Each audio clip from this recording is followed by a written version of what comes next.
Sly Cooper. You have escaped my gas chamber and destroyed my death ray.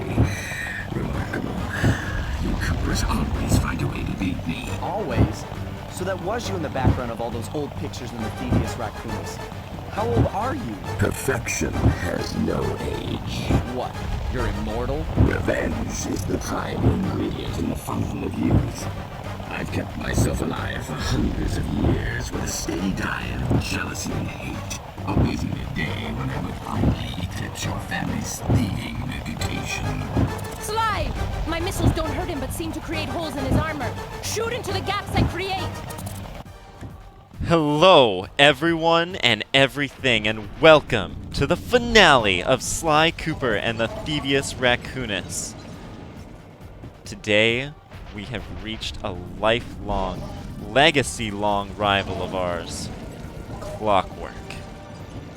We've got the help of all our allies at our back, including Inspector Carmelita Fox. As she shoots at his armor, we can fire at the damage and take him down. The controls here are completely unique from anything else, but strafe around the sides of the screen, and generally you'll be okay. I, however, am bad at this, so there is that. In terms of difficulty, I would say he is probably the second hardest of the fights. A big part of that is having to adapt to a different control scheme. Obviously, the hardest is Ms. Ruby. She is on a completely different level. Her fight is a massive endurance challenge, but it's so fun that like you just can't hold it against her. Now, Clockwork here, proven himself to be immortal, dogging after our family through generations, however long it has been, hundreds, perhaps thousands of years of history. All overshadowed by this guy's massive mechanical wings. Watch him fall. Nice shooting, Sly! You got him! Wow, that's one tough owl. I don't get it. You're so familiar with my family. You must have known my father had a son. If you hated the Coopers so much, why did you let me live when you stole the Thievius Raccoonus? Because I wanted to show the world that without your precious book, the Cooper line was nothing. Ah, well, there's where you're wrong. The Thievius Raccoonus doesn't create great thieves. It takes great thieves to create the Thievius Raccoonus. Enough, Sly Cooper. It ends here. I'll finish you like I finished your father. And the Cooper line will be erased, and the only master thief will be Clockwork. Clockwork himself is also a striking design. The only member of the cast in this entire game who is both intelligent and completely animal. Unlike things like the mosquitoes, the chickens from Ms. Ruby's fortress.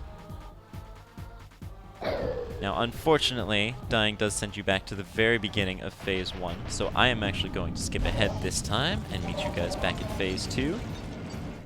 Back at Phase 2, the gimmick here is that unlike his bullets from Phase 1, where we could simply dodge around them, these rings will hurt you if you go anywhere but straight through them. This entire level has been all around subverting what we already know, and it's not stopping now. So Clockwork's design, as I was saying, it is the only animal yet intelligent creature, which may just in fact speak to how old he really is. You're the weakest Cooper I've yet seen. Oh shoot! Ow! Well, on my way back up this time, I'm gonna let you guys hear this awesome song that's playing right now.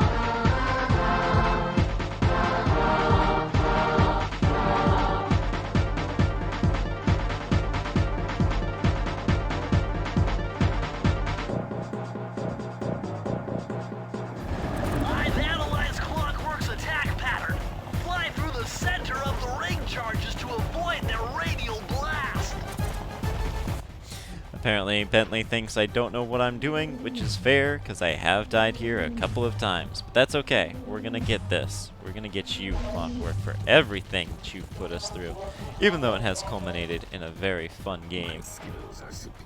My skills are superior. You'll see. I've got the superpower that every video game protagonist has at their backs. The power to respawn. You're going down this time. This is the furthest I've made it into this phase. This fight is definitely troublesome. It's not so much memory, but an interesting consequence of the fact that I am emulating this game, as I mentioned in the episode where I fought Ms. Ruby. Everything in this fight is going to move a little bit faster than it did on the original PS2 release.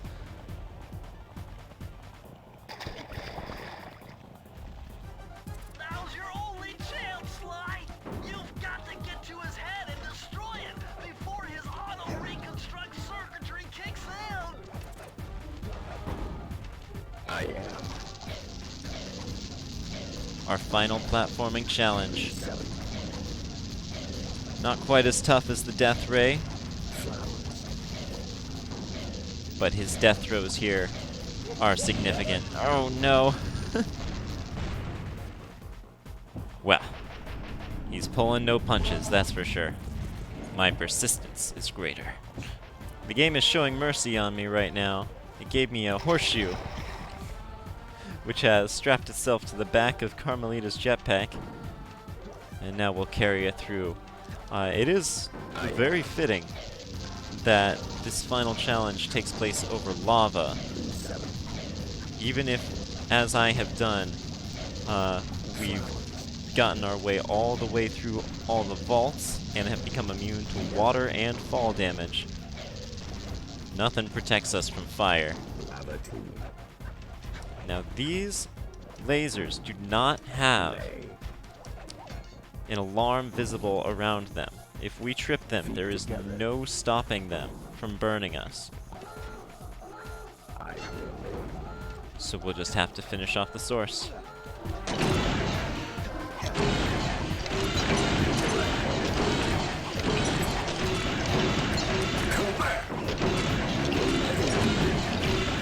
Clockwork is superior.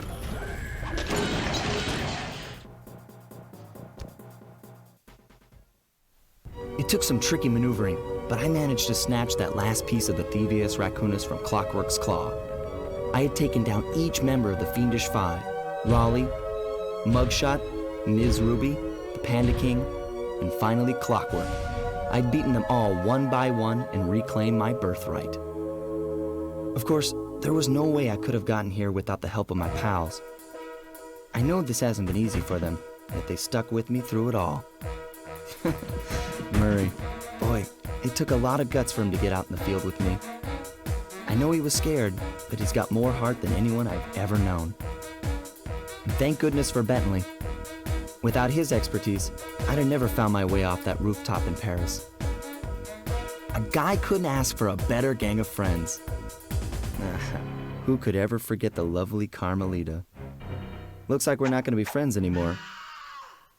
Now that Clockwork's death ray is out of commission, we're back to playing cops and robbers. I thought for sure she was going to slap the handcuffs on me right then and there. But instead, she was true to her word and gave me that 10-second head start. 10, 9, 8, 7, 6, 5, 4, 3, 2,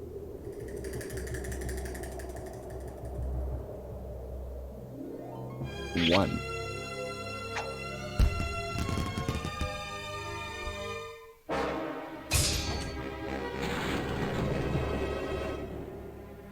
I felt bad leaving her stranded on that giant rock, but I knew it wouldn't be long before we'd see each other again.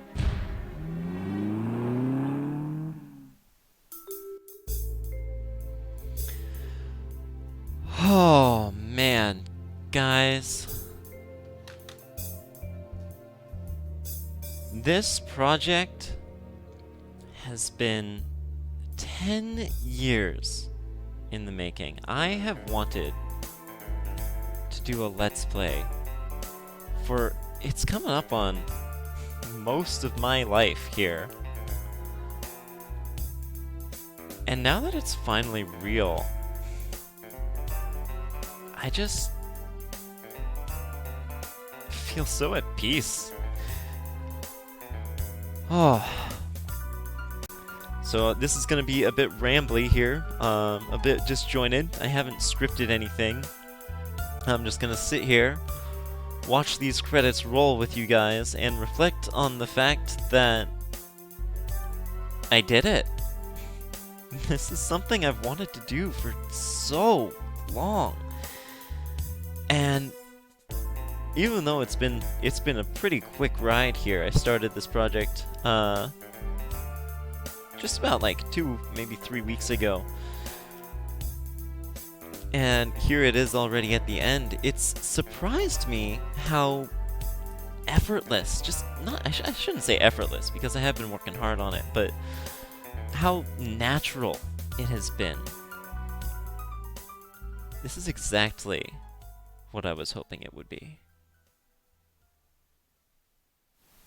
I hate to tell you this, Sly, but the Thievius Raccoonus isn't fully restored. You're gonna have to go back and unlock all the vaults to find the pages you're missing. There is some good news, though. A friend of mine in Japan just sent me this really cool movie. And guess what? It's all about us! いやー危なかった。ま、カルマリータちゃんには悪いけど、今回も俺様たちの勝ちだ。このデータファイルがあれば父ちゃんの仇が撃てる。あれはまだ俺が子供の頃だ。よく父ちゃんの膝の上で遊んでたっけ。俺様の一族は代々伝わる義族の家系。そして受け継がれた技をまとめたのがこのラクーナの遺伝書だ。その洗練を極めた忍びの技だが、そこには必ず守らなければいけない厳しい掟があった。義族たる者を名誉にかけて狙うは悪党のみ、善人からは奪わない。ところが俺様が秘伝書を受け継ぐことになった夜、突然5人のギャングがやってきた。奴らは俺を守ろうとした父ちゃんを、そしてとうとう見つけ出してしまったんだ。大切なラクーナの秘伝書を。奴らは俺様の全てを奪いやがった。きっと中に書かれた技を使って悪いことをしでかすに違いねえ。そして俺様は一人ぼっち町の孤児院に入った。だがここで素晴らしい仲間に出会ったんだ。天才発明家、頼れる相棒ベントレー、そしてマーレ。食いしん坊でちょっとドジだがまあ憎めない弟分さ。仲間と一緒に俺様は父ちゃんの仇を討ち、そして秘伝書を取り返す。クーパーの名前に恥じない義族になれるか、それとも失敗してご先祖の顔に泥を塗るのか。さあ俺様たちの運命はどっちだ。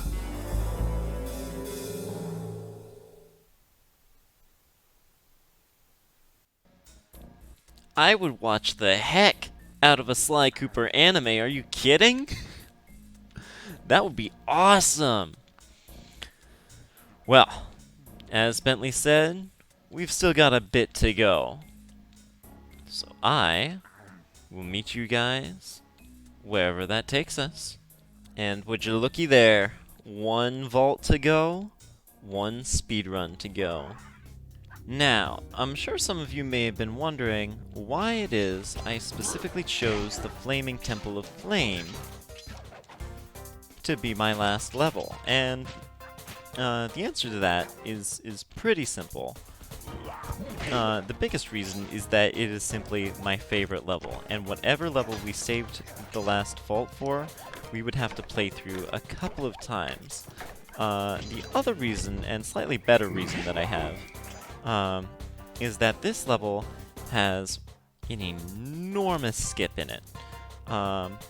Over there is where there were some bottles hidden beneath that platform. Attached to that platform is a rail slide which leads to the last, about 5th of the level. If we can get up on top of the platform there where the bottles were, a little firework elevator will take us the rest of the way up to the top of the temple. And we can, in fact, do just that. Use this trampoline to our effect, latch onto this hook, and mess it up because I am not allowed to get things right.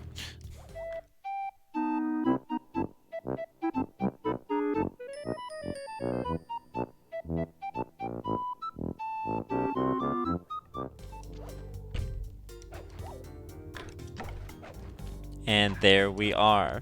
Save any of the levels in maybe like the first 2 areas, Raleighs or mugshots. This is probably the biggest skip straight to the vault in the game. Another simple one we can do is right here. I don't know why I'm showing them off in too much detail right now. These will be relevant once again in the speed run that we're going to do here in just a second. But basically, by utilizing those skips to head straight up here to the vault, this is the level that basically wastes the least amount of our time going through it multiple times. So here we are, guys, our final vault. Versed in chaos theory, otherwise this code would have been unsolvable. Input 932. Wanted to let Bentley have his time in the sun there, so I deliberately chose not to look that one up. Oh, no, I didn't forget, Mom. Amazing! Colonel Reed Cooper's time stopper technique. Press the triangle button and execute a flashbang that will stun all guards in the world for a few seconds. I can see how this might be useful and entertaining too. That is the final page of the Thievius Raccoonus. At long last, the Thievius Raccoonus restored to its original state. The first time I held the whole thing under my arm since I was 8 years old. The same weight that all my ancestors had felt beneath their arms as they had passed it on. Although, while other family members may have been great thieves, they all inherited the book. I got a chance to earn it. I had taken down the Fiendish Five, having used the moves my ancestors taught me, and become a master thief along the way. The time had come for me to chronicle my own adventures into the great book.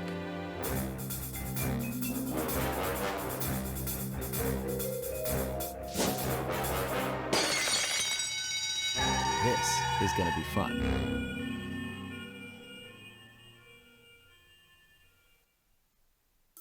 And the game is going to show us the credits, but we literally just watched these, so I'm going to meet you guys at the other side of them. Give me just a moment.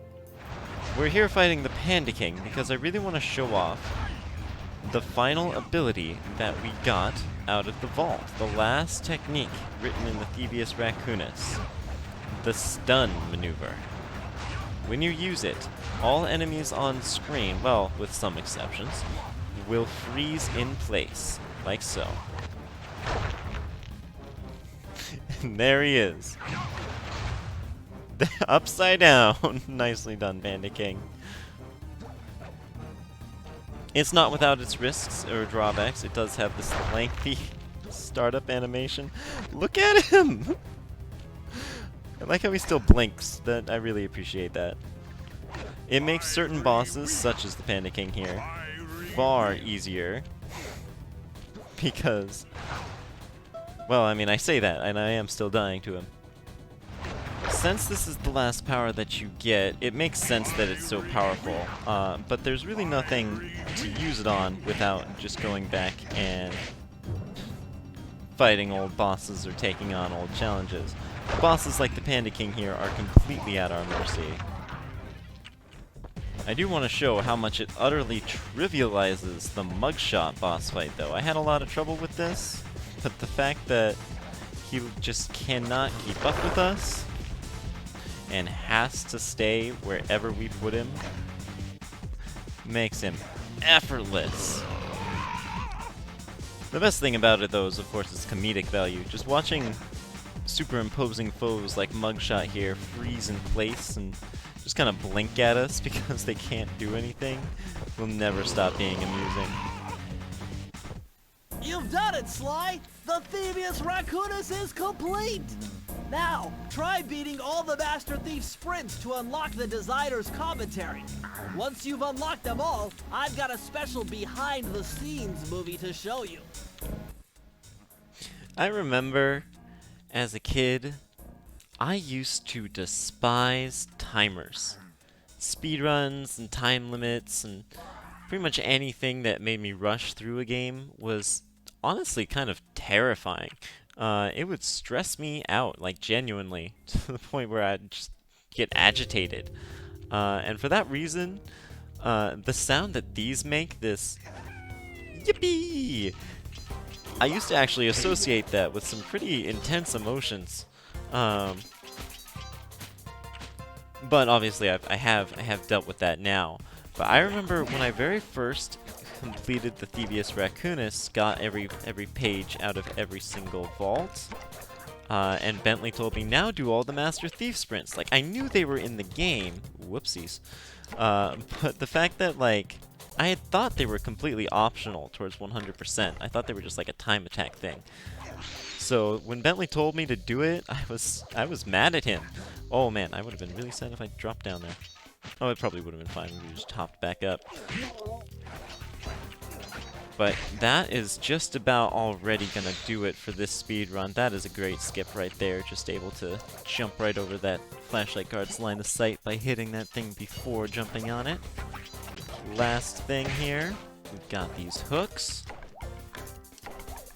And I really can't think of a better level to wrap things up on. This is going to be the last thing that we play here. Pardon me, I know I've been getting sentimental a lot over this sort of thing the last few episodes, but it's just so significant, you know? 100%. Excellent, Sly! You've beaten all the Master Thief sprints and unlocked all the designer's commentary. Check out this fascinating behind-the-scenes movie. I'm going to go ahead and skip that movie for now because it is a bit of a long time. I will post it up separately so you guys can watch it at your own leisure, just in case it's something you're interested in. It is significantly longer than all the dev commentaries we have been sitting through before. Speaking of which, I have but one final commentary here for you guys at the end of this video. And this is normally where I would do my sign-off, say goodbye, say see you in the next one, threaten you if you like the video. But just this once, I am going to save that until the very end, when everything is wrapped up. So I'll meet you guys here on the other end of it. So this is one of the final, later design worlds for the end of the game for the Clockwork levels. And pretty much it started with a piece of Peter Chan's artwork, where he had this awesome tower of clockwork that looked like clockwork. Originally it was a lighthouse. It was originally supposed to be a lighthouse. Yeah. But it had, all these pistons and gears and just all this crazy machinery in it. And actually it was around a bunch of windmills. Remember the whole theme was windmills, and you were actually going to be using all the different awnings to get you up through the level, right? Eventually to the top of this clockwork tower. Right. You guys just decided that volcanoes were much more dangerous than windmills, or no? It's a windmill and a volcano. In a volcano. Oh. But this is all that's left. Naturally. When I was doing the gameplay for this, I really wanted to keep that that kind of silhouette of the shape of it pretty intact, where it's got the two legs and everything like that. This is almost right on to what the concept drawing was. Amazingly so. Pretty darn close. Which is a first. The voodoo head. Yeah. Voodoo hug. And so for some of the gameplay that's kind of in between the legs, that has like the cables and hooks, I needed to keep it something that, at least from a distance, we could fade out. It wouldn't be, it wasn't just some big architectural element. It was something that we could get, okay, that's either not there or it makes sense why it's faded away, to keep the good silhouette or, good shape that it has. So Peter started with the initial silhouette of this thing and the idea, but Travis did a lot of the concept work on this, like all the really neat stuff that you travel around on. Is there any elements on here that already had some sort of, I guess, functionality that you'd had to do concept work for, that was kind of, you knew you had to keep it within this kind of frame of? the platforms of the thing? It's when the sequence where Well, I guess the whole game is really the sequence, but as the thing's malfunctioning and falling, the metal plates that fall down in front of you they had to fit into the clockwork structure. So it's like these big metallic wings. Yeah. So that would really help sell the idea that this thing was falling apart as you were going, or as it was sinking, and you were pretty much just absolute climbing all over chaos. Mm-hmm. And at least from a game design perspective, definitely this is the end of the game. This is, utilize all your moves to work your way up the structure. So there's spires, there's rails, there's pipes, there's hooks. With evil thing Rob McDaniel could put in it. Yeah. The final challenge. Yeah. Or the next to final challenge. It's totally Rob McDaniel special. This whole sequence. Just evil. Hidden demons. And with that, it's done. Well, when I set out here, I pretty much decided I just wanted to play this, one of my old favorite games. Sly Cooper is in fact the first game that I ever played. So it is very, very near and dear to my heart. And doing it as my first Let's Play on this channel has sort of been my attempt to honor the game in my own way. Just sort of give back for the foundation that it laid in my life as far as my enjoyment of games. And it never stops being a great time. I really hope I've done it justice here. I really want to share this game with a lot of people. It's surprisingly underrated, from what I've understood. But that's it. You've seen everything. Every commentary, every bottle, every speedrun, and a great deal of the skips that I know are possible. All there's left to do now is thank you guys. Anyone who watched this, I know it's probably only been a couple dozen of you right now, but I appreciate you guys so much. But in the grand scheme of things, this is something that I'm just thrilled to say that I've done for myself. When it comes down to it, doing Let's Plays, and the reason that I haven't, it's got nothing to do with, the equipment I have and the software that I have, because I've had access to everything that I used in all of these videos for years. And now that we're finally here, the final missing piece was just building up my own confidence to do it. And I did it. So one final time, thank you all. And I will see you in the next one.